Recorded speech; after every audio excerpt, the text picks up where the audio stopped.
wild weekend with friends wearing sexy outfits just to arrive home to see divorce papers. Someone please help me because I'm losing my mind. I can't believe how stupid I've been. I can't believe how my frivolous carelessness has put everything I've ever wanted at risk. It's true what they say, you can't have your cake and eat it. But I didn't believe that, and I wanted more than I could chew, only to have lost everything. I am filled with regret, and I feel like I can't breathe. What was wrong with me to let 5 years of a beautiful marriage go down the drain? Please, I need help to get my man back.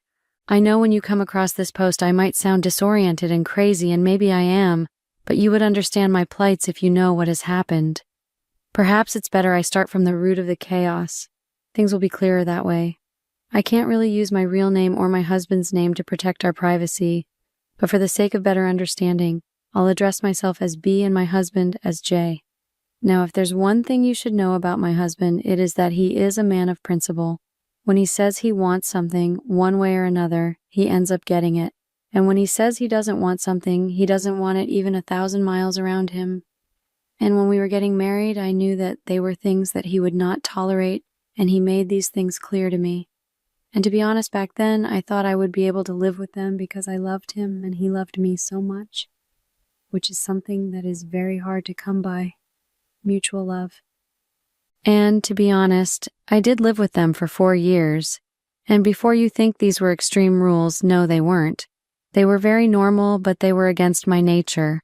Jay hated late-night partying, and he believed that if I must do it, then I should do it with a friend that I can trust, and one of us must make the sacrifice to be sober. As much as I hated that one, being someone that loved to party and get drunk, I still managed. But his take on dressing was my major problem. I couldn't stay true to the kind of dressing he preferred. You see, I love to show some skin when I dress up, but Jay hates that. He preferred things that covered me up. And for a long time I felt like I was suffocating. My clothes didn't feel like mine. They all felt like I borrowed them, or I went to see a way bigger cousin and she dumped her wardrobe on me. I struggled to keep that part of me deep down because I knew it went against Jay's principles. He had the family man ideology, the kind that wants to visit both our parents very often and to always help other members of the family out. My siblings and parents love him, that I am sure of. But I just wished he would understand that I feel like a bird in a cage with all the clothes I was wearing. About a year ago, I got a package. Someone had mistakenly sent the package to my address instead of wherever it was supposed to go. I waited for some time, but no one reached out to me about being the owner. Not even the shipping company came to ask for it. So I just kept it and waited.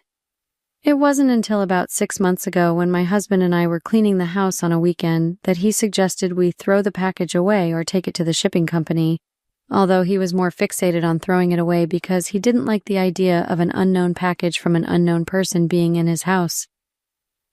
When we were done cleaning, Jay treated me to a lovely and well-steamed steak. After which I called the shipping company, but they didn't seem to have a clue about who it was from. But it was sent from France, and they must have mixed up the address, but they didn't have any way of verifying where it was supposed to go. In other words, the package was lost to the wind, a package from France. I was curious, so I decided to open the package after having it for months. Jay went to bed early, but I was awake undoing the wrappings of the box. And I could not believe what I found inside. It was 4 fashion magazines, 2 bottles of perfume, and 9 dresses. My interest officially peaked. I was interested in this package. I took time exploring every page of the magazines, and for the first time in what felt like forever, I spent hours on something that didn't involve a digital screen. I read those magazines cover to cover, and when I was done, I tried putting on the dresses. Just holding them up, I knew that they weren't the type of outfits that Jay would appreciate. He would most likely call them rags, but in my eyes, these outfits were iconic. I wondered how someone would be so careless to misplace such a package. To me, I had found a box of treasure, and I was definitely not letting it go.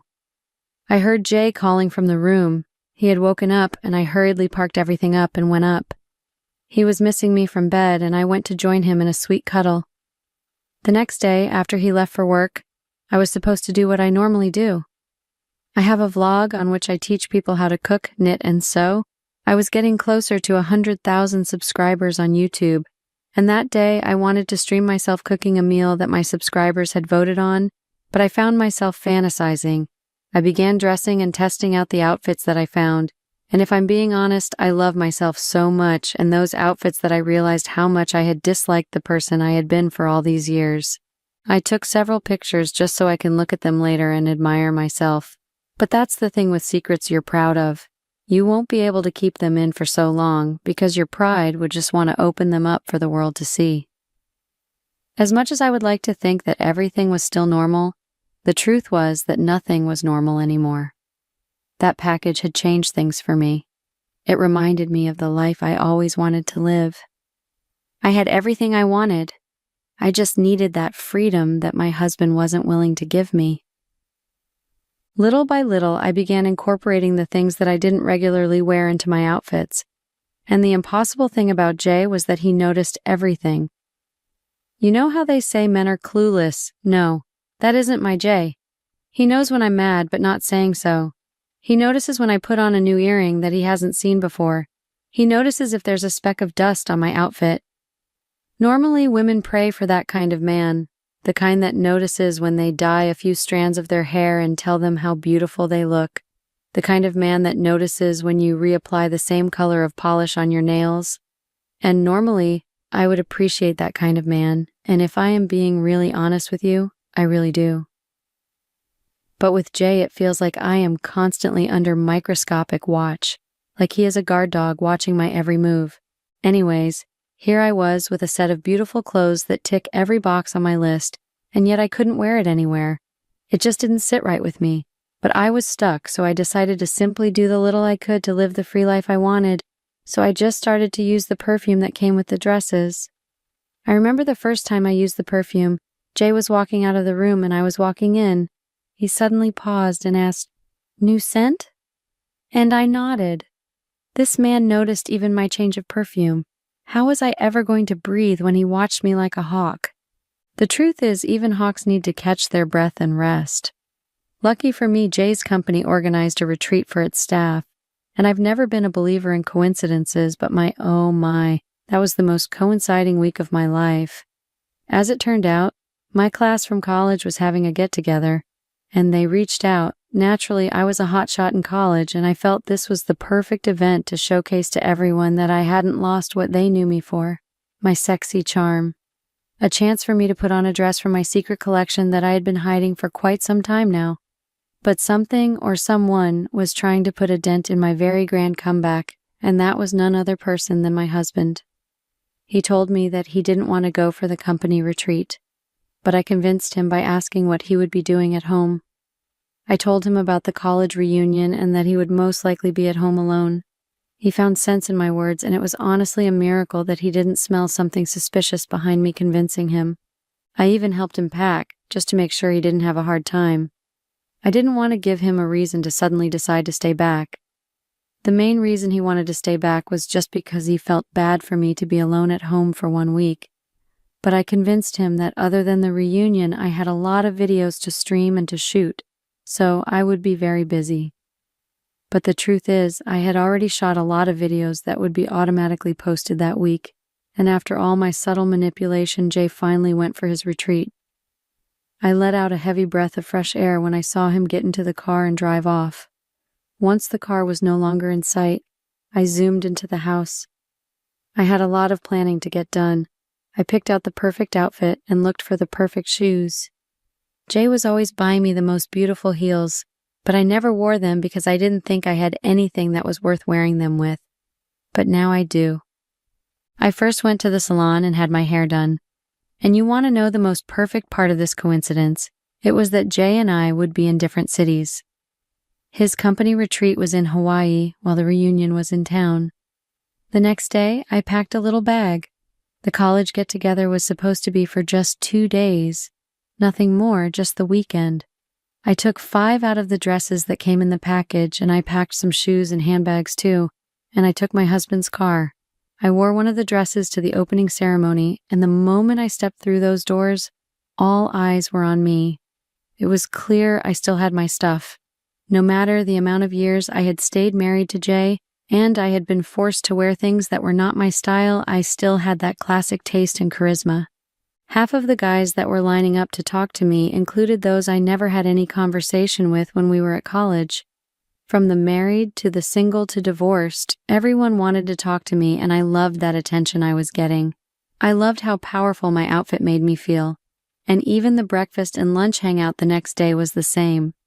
There was a party later that night, and it wasn't the normal kind of parties I'd been following Jay to since we started dating and got married. This had alcohol, loud music, people dancing, and in all sorts of crazy ways. And the sweetest spot about this party was that there was no one at my side telling me to watch my intake or to mind the way I was dancing. That was my problem with Jay. He felt restricted, like he wanted to be this stuck-up adult.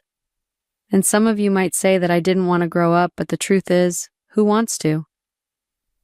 That night I ran into a familiar face that I didn't know I'd be so happy to see. And you know how they say some people never change, this guy did not change one bit. Well, he looked better, but I mean in character.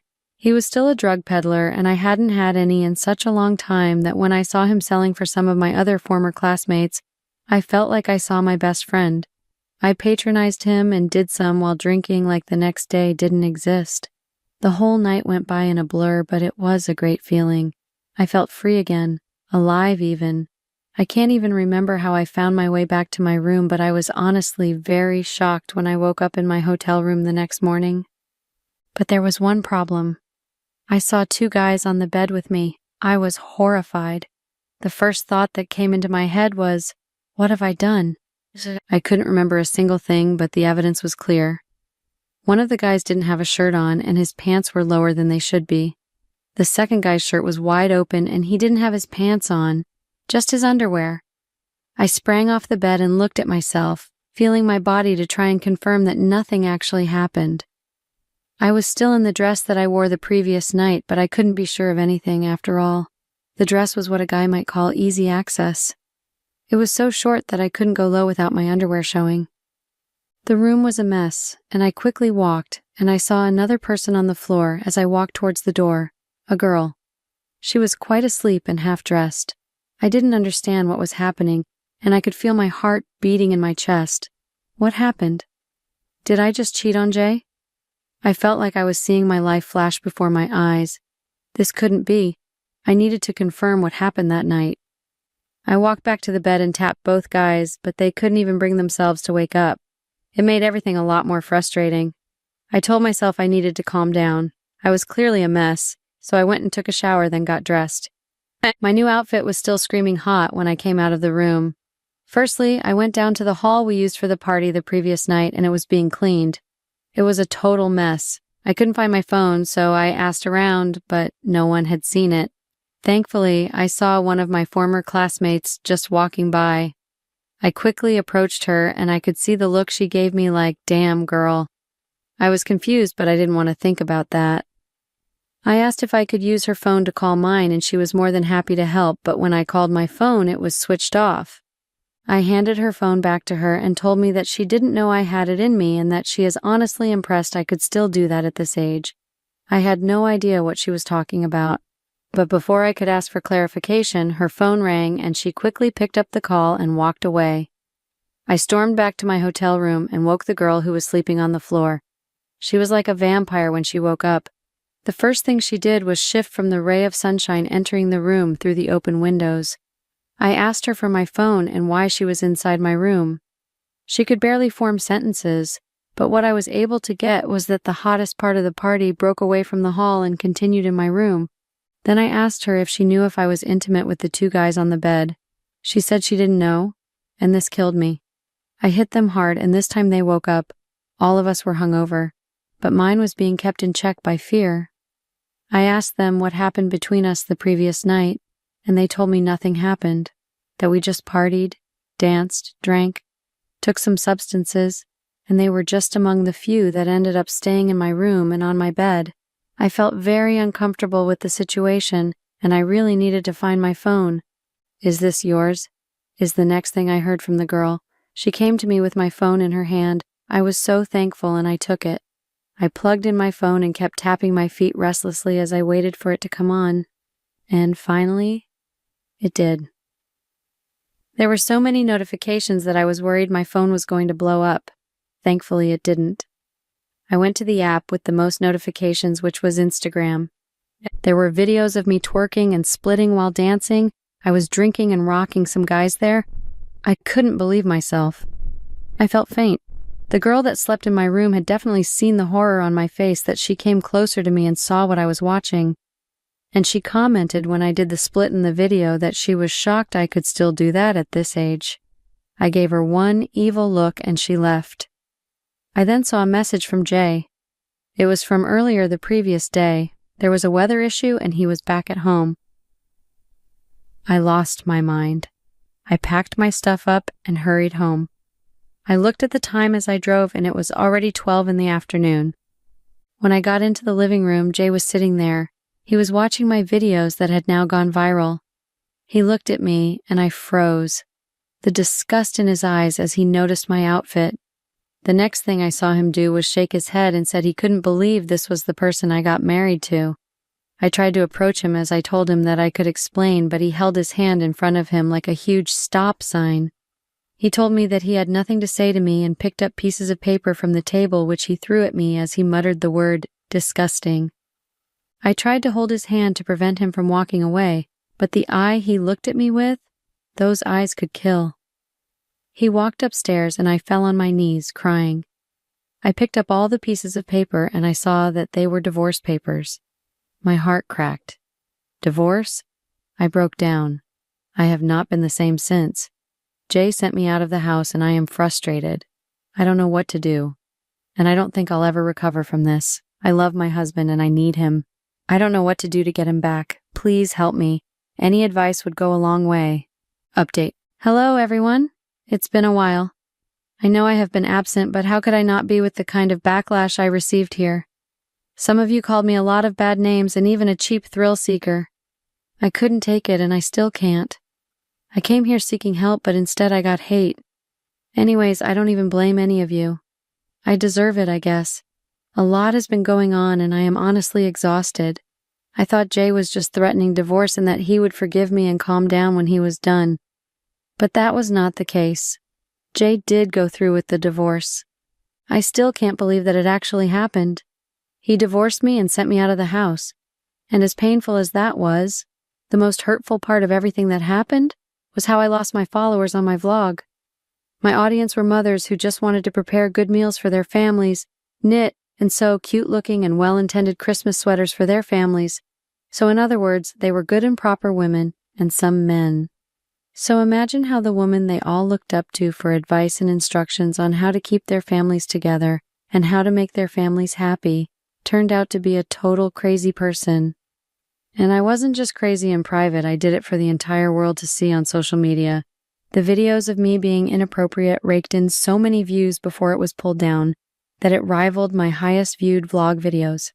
I guess people love inappropriate things. But that's the thing, it seems everyone watched those videos, yet everyone treated me like some sort of diseased monster. No one would talk to me or communicate with me, and I was worried by this. I didn't have anywhere else to go.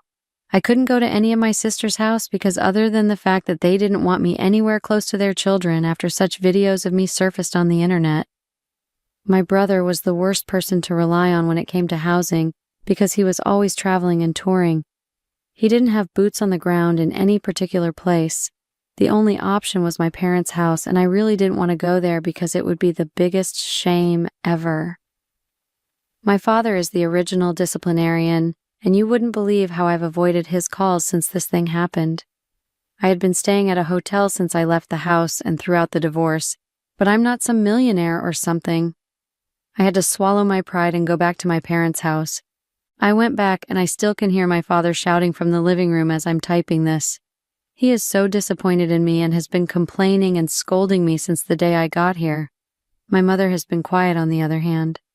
I think she thinks this is all her fault. My father keeps telling her that she was the one who brought me up to be like this, and I guess she believes it. I feel so horrible. I am living in guilt and regret every single day. I am now regretting wanting more than I could chew, because all of a sudden the life I felt was a cage is what I spend my time missing so much. I miss Jay and I just wanted to go back to him, but I think it is too late. Goodbye now. Thanks for all your opinions. But for my mental health, I will be logging off this account permanently. Cheated on my husband with his boss because I thought my husband was a pansy. Yes, I had thought my husband didn't have what it took to be a man. He had always come off as timid and weak right from when we had been dating in college. I had overlooked it because I had thought he had come from money. I mean, he had looked rich from college. That's why I had set my eyes on him in the first place, but as we progressed to marriage, I didn't understand anymore. All the wealth he seemed to have displayed was no place to be found. My wedding hadn't been as lavish as I had dreamt it would be. His parents hadn't even shown. It was all a disappointment because, to be frank, I had married him because of his money and not any love. I could never love a man as timid and weak as my husband was. Yes, I was a gold digger, and I had been digging for gold with my husband. Now imagine my shock when the rich boy I had known before had to get a job and be submissive to a boss. It had been disgusting. Asterisk, wretch, asterisk. Before you all self-righteous bunch come under this post to yap at how selfish I was, I already know. I believe I was very clear when I said I didn't marry my husband for money. Anyway, watching my husband get a job and suck up to a boss when he once had money was downgrading. Before we had gotten married, my husband spent lavishly on me, on material things, basically anything to make me happy. Imagine my shock when I married him and now had to be, in his own words, managing. That hadn't been my style before I had gotten married, and I couldn't be expected to somehow adjust my lifestyle because of him. I had tried for the first 2 years. You know, I thought he had been testing me or something, that he'll pop out one day and be like, I still had money to my name. I just wanted to see if you could stay with me when I had nothing. But as the days and months went by with nothing to show except my husband's shy and weak demeanor, and our ever-fluctuating checking account because I really couldn't be bothered as long as I was fine, I got tired. Yes, I got tired of my husband and I hopped on the ride for temptation. This came in the form of my husband's boss, who ticked every box I loved in a man. Strong, confident, powerful, dominant, and most importantly, rich. Whereas my husband cowered and ran to do his boss's every whim. I know that's the whole point here of working for someone, but watching him do it at their annual workers' retreat had done something to my ego. That's where all this started.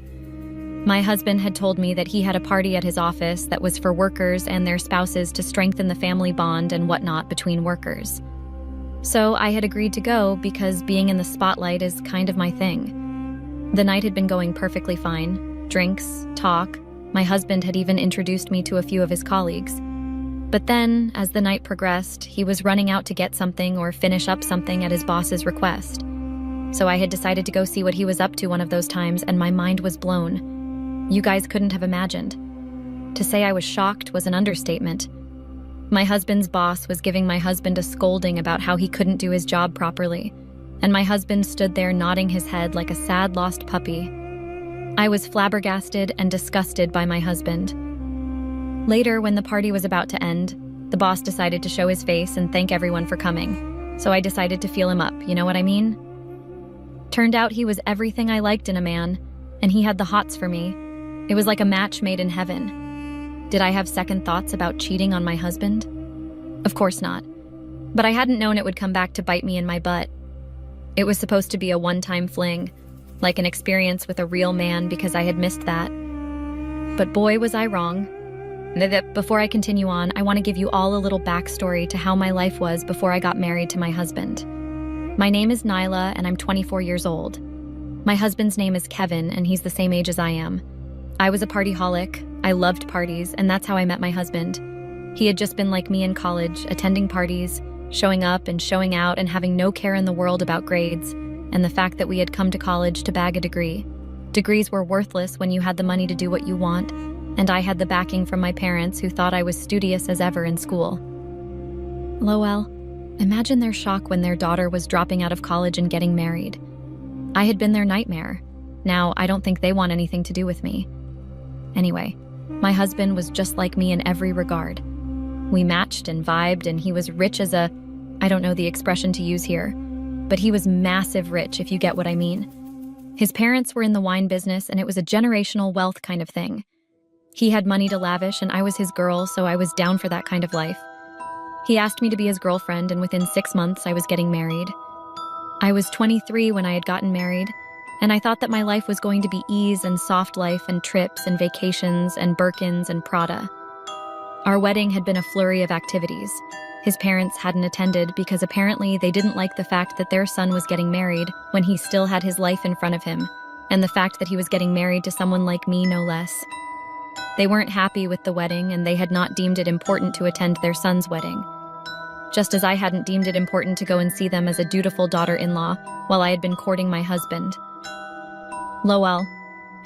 I didn't have the time for all of that then. I had been too busy dreaming of how I would spend my husband's money. We got a house at Pacific Heights and everything was going well. Then, imagine 2 months later, my husband coming to tell me that he would have to start working. My dreams shattered just like that, and I thought he had been playing with me. But truly, my husband started working and we started living from paycheck to paycheck.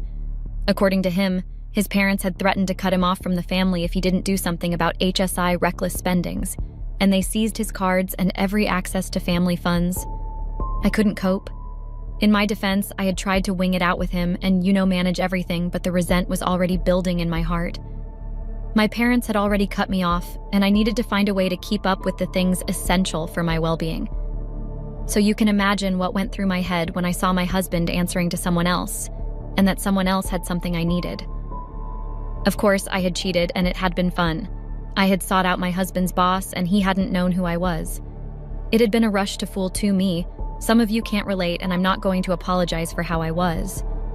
Like I had said, I had sought out my husband's boss one fateful evening after work, and I continued seeing him while my husband was there in the sidelines. Did I think I would get caught? I like to believe I was a cunning person, so I didn't think I was going to get caught. In fact, I hadn't been scared by that possibility. I wasn't planning on leaving a man who was far superior to my husband and provided for me all because of the fear of getting caught. Did you know my husband had the audacity to tell me to cut back on my spending? He had no right, so I wasn't at all scared of getting caught. And I had always been careful of my surroundings. When I was around my husband's boss, my phone was always off and in my bag, so there had been no chance of my husband calling me and his boss picking it up by mistake, or a chance of us running into my husband at a restaurant or hotel, because San Francisco was huge. There was no chance of also running into my husband's parents because they preferred to stay in their estate in Italy and not the fancy life of San Francisco. A win-win for me. See, I'd had everything totally secured. My husband's friends weren't my friends, and the only friends I'd had were college friends. And those ones didn't care about my behind ever since I dropped out of college. I had nothing to worry about. Yeah, I was as delusional as a tortoise thinking it could beat a cheetah in a race. My dream was upended once again right in front of my eyes. My husband's boss was the one to call me out first. No, now that I think about it, my husband had probably been the one that had found out first, but the chain of events from my perspective back then, it was my husband's boss that had called me out first. I didn't know how he got to find out I was married, but I remember I had gone to meet him during our scheduled meetup day, and he had thrown pictures from my wedding day in my face and demanded to know how I was married to the man that was his employee and why I was cheating on him. The poor man thought I had been a setup by my husband to undermine his competence in the office and say I was sleeping with his wife. I tried to explain to him that what he was thinking was way off from the real reason I had sought him out, but he threw a tantrum and threw me out of his house. Who knew dominating alpha men could throw tantrums? I learned that on that day. I had learned that and the fact that my soft life was coming to an end and how I needed to do something about it. God forbid I get a job, but maybe I could persuade my husband to talk to his parents and allow his cards to start working again. I mean, I could promise not to overspend, but I needed to spend or I would go crazy. Like I said before, I had never been more delusional. With the mindset of going to convince my husband to apologize to his parents so they'll let us have access to funds, I stepped into my home and saw my husband screaming and almost tearing his hair out. I knew I was in big trouble when my husband had set his red eyes on me and screamed.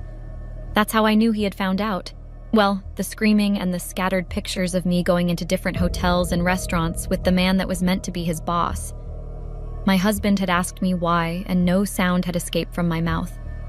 I was, in fact I am, normally not the quiet one who would let go at the start of a fight, but I couldn't find the words to answer my husband's question. I had nothing, and he had left the house. My husband had come back a week later, and everything resumed back in our lives. He had asked me no questions about it, and of course I had thought whether I should have apologized for what I had done. But I know a real man wouldn't like that, so I had left it unspoken. Everything went back to normal, literally. He was talking to me and asking me questions, but he hadn't asked the most important one, why I had cheated on him. Well, I didn't see any point in bringing up past pains over a month later, and decided to keep it to myself and ask what I had been meaning to ask before. If he could probably talk to his parents to put us back on the funds receivers list. I wasn't working, and before you come at me saying I shouldn't be proud of that, I didn't care about anyone's opinion back then, and it hasn't changed. And my expenses weren't balancing with his paycheck. I was a high-maintenance babe, and I didn't want to end that. So I had approached my husband and told him that he should consider going to apologize to his parents. That day, my husband lost it on me like I had never believed he could. According to him, if I just shut up and got a job to offset my expenses, then he wouldn't have to go back to his parents. Something about being a grown man and one stupid thing. Can you imagine that? Me, working, and him being grown? Heck, he wouldn't know anything about being grown if it was stuck to the fridge and made visibly clear. Besides, he hadn't married me for that. He had married me for the fun and the good time and the vibes. That's what I had ever been known for. So what was this talk of getting a job? Well, I told him what I thought of him and his stupid idea, and he told me he wouldn't have been in this mess if he hadn't married me. I had been hurt by that statement, and at that moment I thought I should prove him wrong, that I could make something out of my life. I dropped that idea about a second later, by the way, and had to find a solution to my dwindling checking account. So I did the most stupid thing. I went back to my husband's boss and received the backlash of my life and a threat to expose me to everyone I had known. Plus, he added he would make my life more miserable if he saw my face around his office ever again. I took my tail and skedaddled out of there like it was on fire. I hadn't begun to know the side effects of my actions until my husband decided he was finally tired of all my BS and got revenge on me. And it wasn't a one-time thing. It was like a well and carefully thought-out plan to make me lose my sanity and hate him and myself too. A month later, my husband came home and said he wanted to do something special for me. I was as shocked as you are now reading this. How did he want to do something for me after all the nagging I had given him and the cheating I had done? Yes, I had still been nagging him about going to talk to his parents and telling them to reconsider not giving us any money. He was their only Don, after all. Anyway, I thought this something special was a way of him telling me he had talked to them and they had reconsidered, and we had lavish money to spend again. He had told me to wear a special dress and look good, and I was spiked. I was happy that he had listened to me, and we were finally doing something that was fun ever since we got married. We got to the restaurant, and I ordered everything that could be ordered because this was a first time in a long while kind of outing for me. And also with my husband. You guys wouldn't guess the event that unfolded after we were done eating. He played the oldest trick in the book on me. Prior to me finishing my food, my husband got up and said he needed to use the restroom, that he'll be back in a jiffy. Unaware of what was about to happen, I nodded my head and continued enjoying my food and the ambiance of the restaurant because I hadn't been there. So imagine my shock when after about an hour the waiter handed me the bill and my husband was nowhere to be found. I had been played my own husband. Can you imagine being played by your spouse? If it had been a boyfriend or a guy I met on Tinder, that would have been easy to digest, but my husband, someone I was supposedly stuck to in good and in bad. I had tried calling his phone, but it had gone straight to voicemail, and the waiter was getting impatient because I had cleared my food and they had a number of people waiting to get in. That night, I did something I had never done in my life before. I had to borrow money from a college friend. My husband had abandoned me at a restaurant, and I had to get money somehow, or risk being sent to jail, and that's another thing I have never done. When I confronted him about it, he said he had an urgent work thing to do, that's why he ran out on me and couldn't get the bill. That was a cheap lie, and he knew it. He didn't even offer to make it up to me, and I began to suspect something was happening. As a result of that incident, I stopped talking to my husband and knew I needed to get something done to sustain myself and my needs, so I began working for the bakery down our block. No one should come at me for finally realizing I had done it back then to somehow gain my husband's trust again. When my husband saw what was happening, that I had gotten a job, he started leaving me a little money and my plan had worked. I quit the job, but always pretended to leave the house and walked down the block to the bakery while he left for the office. Once he was out of sight, I turned back and headed to the house. So with him finally giving me money, I thought we were on good terms again, so when he told me he wanted to take me shopping, I hadn't doubted that he wasn't genuine. We had gotten to the store and I had picked out the items I wanted and a little extra and had gone into the dressing room to try on the outfits. I hadn't even blinked when the dressing room curtain was swept open and about 3 women came at me telling me I was a thief and they were calling the police on me. I had no idea what they had been going on about, but apparently as I was being manhandled out of the store, my husband was nowhere to be found again. The women dumped my handbag on the floor and found a bunch of lingerie folded up together like someone had squashed it in there to frame me. That's how I spent the night behind prison bars. And I realized my husband was out to ruin me. He hadn't come to bail me out even though I had called his number countless times, and I had to wait till the next morning before I paid my own bail with the little money he had been leaving me and was released. When I got home, my husband was still nowhere to be found, but he had left a note saying that I was going to cry and beg in front of him for a divorce. I hadn't known that was going to be the story of my life until it actually happened. After the note, my husband didn't step foot into the house for a whole 2 weeks while I was nipping my nails away in worry and dread over what was to come. And it came. I got back from going to ask a friend to lend me some money, which had been unsuccessful by the way, and saw a party going on at my house in full swing. Like a classy dinner party, and I was walking in looking all tattered and tired of life. Then I realized it was a trap set by my husband the moment I set eyes on my mother. My husband was about to do the worst, but before I could run, he announced my presence to everyone in the room, and all eyes turned to me. There was no way to escape the shame and humiliation that came next as my husband started his speech about how we had met and whatnot. It was our 1-year wedding anniversary, and he was choosing to disgrace me in front of everyone that somehow knew me. A slideshow began playing in the space behind him. It started with cute pictures of us before and after marriage, and it ended with pictures of me cheating on him with his boss. I felt the eyes of everybody before I heard their gasps, and I had to hand it to my husband. My mother walked up to me and slapped me hard before leaving the party, and I saw my husband's mother planning to come and do same, but someone was holding her back. I walked up to my husband and told him that he was despicable for destroying my image when we could have settled it quietly, and he lost it again on me. He began telling me how I was the one that ruined his life and how he should have listened to his parents about me and my bad influence. He said I was the reason his parents had cut him off because they wanted him to learn the consequences of marrying someone like him, who was only after his money, and he had told them they should butt out of his business because he had believed I had truly loved him. Lamau, I had never heard from a more delusional person in my life. He told me I was a good-for-nothing leech, and I would never have anything good come from life for me because I had deceived him into marrying me, which I never did, by the way. He had been the one that wanted to marry. The insults I had gotten that day still stays with me till now, but the cherry on top of the cake that made me beg him for divorce so I could run away from the city was when my friends started calling me and saying they were seeing me on poster ads that I had herpes, and people needed to stay away from me. Apparently that had been my husband's boss doing because my cheating with him got him fired, but my husband had put him up to it. I begged my husband for divorce like I had never wanted anything more, and when I signed the papers, I got on my flight to New York from money that I had borrowed from someone who owed me big time. Yeah, so that's my experience, and I'm learning to be a better person after the whole thing. But I never knew my ex-husband could be so revengeful. It still shocks me, and I'll definitely have the shivers anytime I recall my experience with him.